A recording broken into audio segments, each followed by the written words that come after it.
السلام علیکم ناظرین، امید ہے آپ سب خیریت سے ہوں گے۔ الحمدللہ میں بھی ٹھیک ہوں۔ آپ سے دعاؤں کی درخواست ہے۔ یہ غوث اعظم رضی اللہ تعالی عنہ کا ماہ مبارک ہمارے درمیان انشاءاللہ تشریف لانے والا ہے۔ آج تاریخ قمری 30 ہے اور کل انشاءاللہ 1 تاریخ ہم کو نصیب ہوگی۔ تو حضور غوث اعظم رضی اللہ تعالیٰ عنہ کے بہت سے واقعات ہم نے سنے ہوں گے اور اس پر انشاءاللہ ہمارا ایمان جو ہے بڑا مچلا ہوگا۔ آج ایک بڑا تاریخی واقعہ آپ کے سماعتوں کے حوالے کرتا ہوں، پسند آئے تو اپنی رائے کو ضرور شیئر کیجیے گا۔ واقعہ کچھ اس طرح ہے کہ حضور سیدنا غوث اعظم رضی اللہ تعالیٰ عنہ ایک مرتبہ اپنے مریدوں کے ساتھ اپنے مریدوں کے دائرے میں جھرمٹ میں چاند کی طرح جلوہ گر تھے کہ اتنے میں ایک بغداد کا چور آیا اور آنے کے بعد عرض کرنے لگا، یا عبد القادر جیلانی، مجھ کو آپ مرید کر لیجئے۔ اس بندے نے جب یہ کہا تو حضور غوث اعظم رضی اللہ تعالیٰ عنہ نے اپنا دست مبارک اس کی طرف دراز کیا اور اس نے بھی اپنا ہاتھ حضور غوث اعظم رضی اللہ تعالیٰ عنہ کی طرف پھیلایا۔ اس کے بعد وہ یکدم عرض کرنے لگا، حضور میری ایک شرط ہے، حضور میری ایک شرط یہ ہے کہ میں آپ سے مرید تو ہو جاؤں گا لیکن میں چور ہوں اور چوری کرنا نہیں چھوڑوں گا۔ حضور غوث اعظم رضی اللہ تعالیٰ عنہ سے پھر اس نے ایک شرط عرض کی، حضور میری ایک اور شرط ہے۔ کہا کیا شرط ہے؟ کہا میری دوسری شرط یہ ہے کہ میں نمازی نہیں ہوں، نماز نہیں پڑھتا ہوں، لہٰذا میں نماز بھی نہیں پڑھوں گا۔ حضور غوث اعظم رضی اللہ تعالیٰ عنہ نے اس کی یہ دونوں شرطوں کو منسوخ کر دیا اور رد کر دیا، ریفیوز کر دیا اور انکار کر دیا کہ یہ دو شرطیں اگر تو نہیں مانتا، اگر ان دو شرطوں کی تو قید لگاتا ہے تو میں تجھ کو مرید نہیں کروں گا۔ اب وہ اصرار کرنے لگا اور حضور غوث اعظم رضی اللہ تعالیٰ عنہ سے کہنے لگا، حضور آپ نے کتنے چور و چکوں کو، کتنے ڈاکوؤں کو ولی بنایا ہے، کتنوں کو سدھارا ہے، کتنوں کو اپنے دامن کرم میں چھپایا ہے، حضور ایک اور صحیح اس کو بھی آپ اپنے دامن کرم میں چھپا لیجئے، اپنے دامن کرم میں آپ اس کو جگہ دے دیجئے۔ حضور غوث اعظم رضی اللہ تعالیٰ عنہ نے اس کو بالکل صاف انکار کر دیا، کہا یہ دو شرطیں اگر تو لگاتا ہے تو میں اس کو مرید نہیں کروں گا۔ پھر اس نے چور چالاک تھا اور اس نے کیا عرض کیا آپ کے بارے میں، کہا حضور اگر آپ مجھ کو مرید نہیں کرتے تو آپ کو اپنی والدہ حضرت فاطمہ ثانی ام الخیر کا واسطہ، آپ کو اپنے دادا جان، دادی جان اور اپنے والد محترم کا واسطہ، برائے خدا مجھ کو آپ مریدوں میں شامل کر لیجیے۔ حضور غوث اعظم رضی اللہ تعالیٰ عنہ نے ارشاد فرمایا، ٹھیک ہے اگر تو مرید ہونا چاہتا ہے تو میں تیری شرطیں تو نہیں مانتا، ادھر پڑی ہیں تیری دونوں شرطیں، لیکن البتہ میں ایک شرط تجھ پر لاگو کرتا ہوں، اگر تو اس کو مانتا ہے تو میں ضرور تجھ کو مرید کر لوں گا۔ وہ کہنے لگا، حضور ایک شرط ہے آپ کی، اگر سینکڑوں شرط لگائیں تو میں ماننے کو تیار ہوں۔ وہ کیا جانتا تھا کہ یہ سردار اولیاء ہیں، یہ قطب ربانی ہیں، یہ شمع لمعکانی ہے، شیخ عبد القادر جیلانی۔ حضور غوث اعظم نے کہا وہ شرط میری یہ ہے کہ جب بھی مسجد میں اذان ہو تو اپنے گھر میں یا جہاں کہیں بھی ہو اذان دے دیا کرنا۔ حضور اتنی سی شرط ہے، بس ٹھیک ہے میں آپ کی شرط پہ بالکل لبیک کہتا ہوں، میں آپ کی شرط کو مانتا ہوں۔ اتنے میں مرید ہو کر کے وہ اپنے گھر چلا جاتا ہے۔ 2-4 دن گزرتے ہیں، کیا ہوا کہ محلے کی مسجد میں اذان ہوئی اور اس نے کیا کیا، اپنے گھر میں اپنے صحن کے اندر آزان دی اور پھر چارپائی پہ لیٹ گیا۔ اس کی بیوی دیکھ کر کے بڑا حیران اور پریشان اور کہنے لگی، یہ کیا تماشا لگا کے رکھا ہے تم نے؟ اگر تم کو آزان دینے کا اتنا ہی شوق ہے تو محلے کی مسجد میں چلے جاؤ، وہاں جا کر کے نماز بھی پڑھ لینا۔ تو اس نے کہا تم نہیں جانتی میرا کیا معاملہ ہے، تم خاموش رہو اور یہ چیپٹر تمہارے اوپر کلوز ہے۔ پھر اس نے کیا کیا، اسی طرح سے آزان دی، اس کی بیوی طنز کرتی رہی اور اس کے بعد میں اس کی بیوی نے کیا کہا، اس کی بیوی جانتی تھی کہ یہ چور ہے اور اس کے رازوں سے واقف تھی۔ اس نے کہا حضور گھر میں کھانے کو راشن نہیں ہے، پینے کو کوئی اچھا مشروب نہیں ہے، لہٰذا جائیے اپنے کام پر چوری کیجیے اور کھانے کے لیے کچھ لے کر کے آئیے۔ اس نے کہا میں یہی تو چکر میں پڑا ہوں کہ جاؤں تو جاؤں کیسے، کیونکہ میں جس وقت نکلتا ہوں اذان کا وقت ہو جاتا ہے، میں نے کسی سے کمپرومائز کر کے رکھا ہے کہ میں اذان ضرور دوں گا۔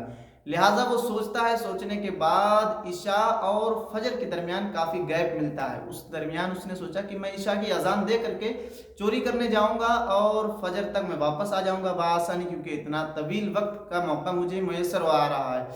تو اس نے کیا کیا، بغداد کے ایک بڑے محل میں گیا چوری کرنے کے لیے۔ اس نے پیچھے کھڑکی سے رسی ڈالی اور چوری کے جو اپنے سامان ہوتے ہیں وہ لے کر کے گیا۔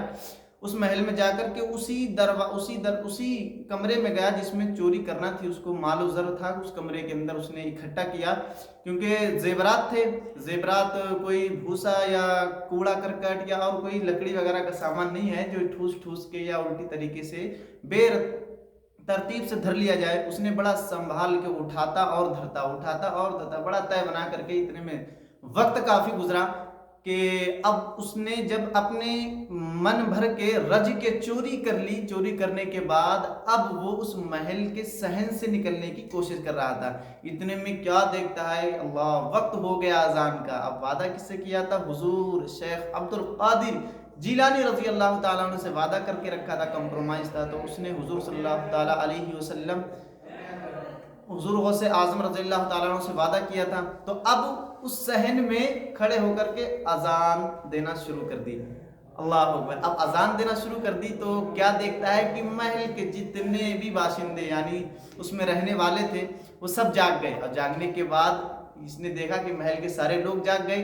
اب اس نے 2 رکعت نماز نیت کر لی اور 2 رکعت پڑھنے لگا، اور جب سلام پھیرتا ہے تو کیا دیکھتا ہے کہ پیچھے پوری صف تیار ہے۔ ناظرین غور کیجئے، بڑا ایمان بھی تازہ ہوگا انشاءاللہ اس میں، اور بڑا لطف آنے والا ہے، اور اس سے بڑا ہمیں نصیحت حاصل ہونے والی ہے، اور اس میں بڑے نکات پیش کرنے کی کوشش کروں گا، اور اگر آپ ان نکات پر غور و فکر کریں گے تو انشاءاللہ بڑا زندگی میں ایک بدلاؤ آ سکتا ہے۔ تو کیا دیکھتا ہے، پیچھے ایک پوری صف تیار ہے، اب یہ اور ڈرا اور سہما، اب اس نے سوچا اب تو آج میں پھنس گیا، کمپرومائز کر کے بڑا مصیبت میرے اوپر آن پڑی ہے۔ تو پیچھے سے ایک شخص کہتا ہے، حضور نماز کا وقت ہو رہا ہے، کیا اقامت دوں؟ اب یہ اس سے کہنے لگا، یار چپے رہو، میرا دماغ خراب ہے، تم پیچھے سے یہ بات نہ کرو۔ وہ کہنے لگا، حضور اذان آپ نے دی ہے، نماز پڑھی ہے، سنتیں پڑھ لی ہیں، اب اقامت کا وقت ہو رہا، میں اقامت پڑھوں؟ یہ خاموش ہے۔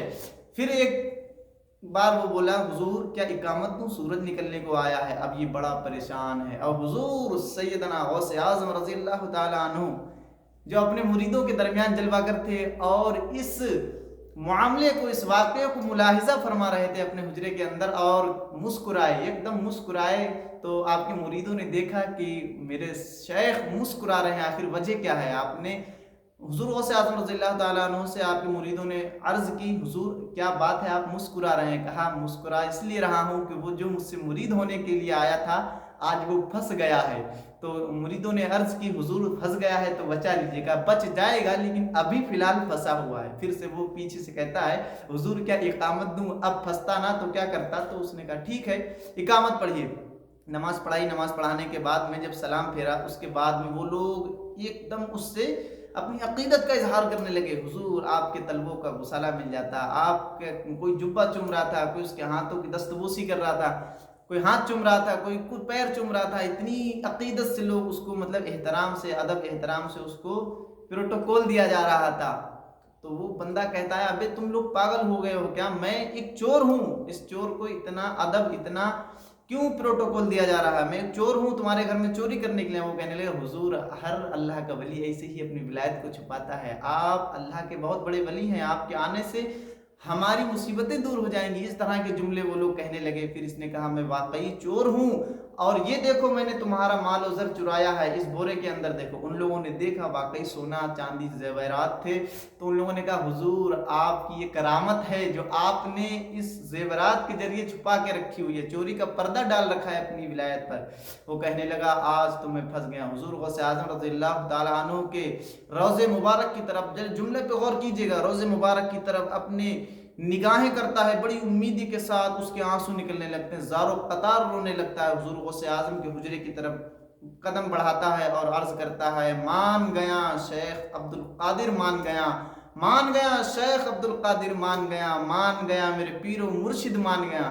میرے بھائیوں، وہ بندہ کہتا ہے، یا غوث اعظم، جب آپ کے معاہدے پر میں نے 2 رکعت نماز پڑھائی تو یہ محل والے میری تعظیم میں اتنا سرگرداں ہیں، میری تعظیم کرنے لگے، مجھے ادب دینے لگے۔ اگر میں 5 وقت کا نمازی ہو جاؤں تو پورا بغداد میرا ادب کرے گا۔ سبحان اللہ، یہ حضور غوث اعظم کی نظر ولایت ہے۔ شاعر کہتا ہے کہ نگاہ ولی میں وہ تاثیر دیکھی، بدلتی ہزاروں کی تقدیر دیکھی۔ حضور غوث اعظم رضی اللہ تعالیٰ عنہ کے دیوانوں، ہم دیوانگی کا بڑا دم بھرتے ہیں، بڑا غوث اعظم کرتے ہیں۔ حضور غوث اعظم ہی کا فرمان ہے کہ میری محبت کے لیے ایک چیز شرط ہے، عرض کی گئی حضور وہ شرط کیا ہے، میں بھی آپ سے محبت کرتا ہوں. کہا وہ شرط یہ ہے کہ جو بندہ مجھ سے محبت کرتا ہے اس کو غیبت سے الرجی ہوگی. تو آج سے آپ بھی نیت کر لیجئے کہ انشاءاللہ کسی کی غیبت، کسی کی چغلی نہیں کریں گے، کسی سے حسد نہیں کریں گے. اور حضور غوث اعظم کا یہ بھی فرمان ہے اگر میرا مرید